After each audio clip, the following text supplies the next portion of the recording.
بخاری صاحب، ہم جس مذاکرات کے پروسیس کے حوالے سے جس اسپوائلر کی بات کرتے ہیں، یعنی اسرائیل، اس کے صدر نیتن یاہو یہ کہہ رہے ہیں کہ ایران جو ہے وہ جوہری ہتھیار استعمال کر کے اسرائیل کو مٹانے کی منصوبہ بندی کر رہا تھا. تو بخاری صاحب، اس طرح کے بیانات، جبکہ IAEA اس بات کی تصدیق کر چکا ہے کہ ایران کوئی جوہری ہتھیار جو ہے وہ نہیں بنا رہا تھا، تو اس طرح کے بیانات پھر کیوں دیے جا رہے ہیں؟ کیا سینٹیمنٹس کو اپنی طرف کرنے کی کوشش ہے؟ یہ اسی کورس کا حصہ ہے نا ٹرمپ گا رہے ہیں. ہاں جی. یا ٹرمپ کے ساتھ وہ ہیگسد گا رہے ہیں.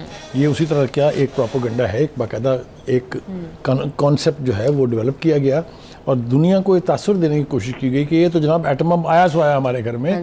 جبکہ جیسا آپ نے ٹھیک کہا کہ IAEA سے لے کے اور پوری ایرانین لیڈرشپ بار بار کہتی رہی کہ نہ ایسا ہمارا کوئی ارادہ ہے، نہ ہمیں اس کی کوئی ضرورت ہے. ہیونگ سیڈ دس، جن ملکوں نے یہ کہا کہ ہمیں ایران سے خطرہ ہے، کسی کے اوپر حملہ کیا ایران نے؟ کوئی روایت ہے ایسی؟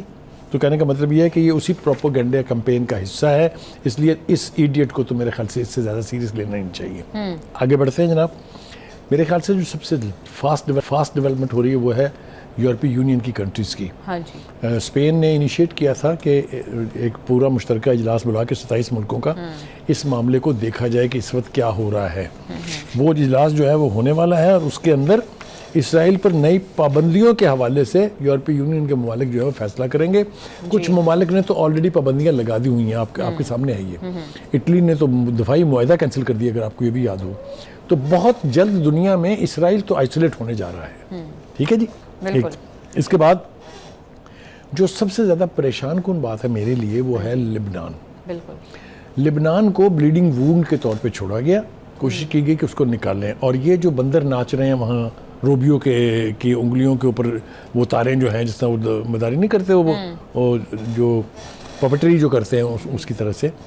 دیکھیے، Lebanon cannot be left out. لبنان میں سب سے زیادہ اسٹرانگ ریزسٹنس موومنٹ موجود ہے جو وہاں کے انڈیجنس مسلمان لوگوں کے اوپر مشتمل ہے. وہ کوئی باہر سے بھیجے ہوئے دہشت گرد نہیں ہے. وہ ایران کی جو یہ گریٹر اسرائیل بنانے کی خواہش ہے اس کے راستے میں سب سے بڑی رکاوٹ ہے.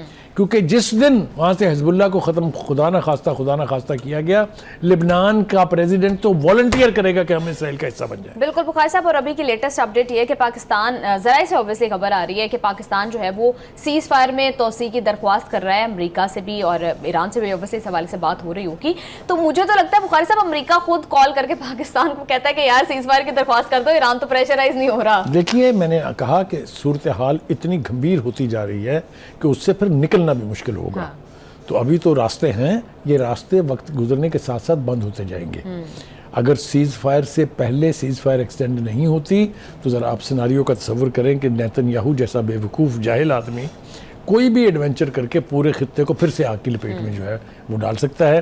ہر چند کے اس دفعہ جو جوت پڑنے ہیں ان کو اس کا ہے، کیونکہ پوری قوت آزمائی جا چکی ہے. اب یہ پیس میل میں اگر کوئی ایڈونچر کریں گے تو اس کا نتیجہ بھی بہت نیگیٹو نکلے گا. بالکل بخاری صاحب. لیٹس ہوپ کہ سینٹی جو ہے وہ پریویل کرے، کیونکہ پاکستان اور اسلام آباد مذاکرات کے لیے اپنے مہمانوں کو ہوسٹ کرنے کے لیے مکمل طور پر تیار ہے.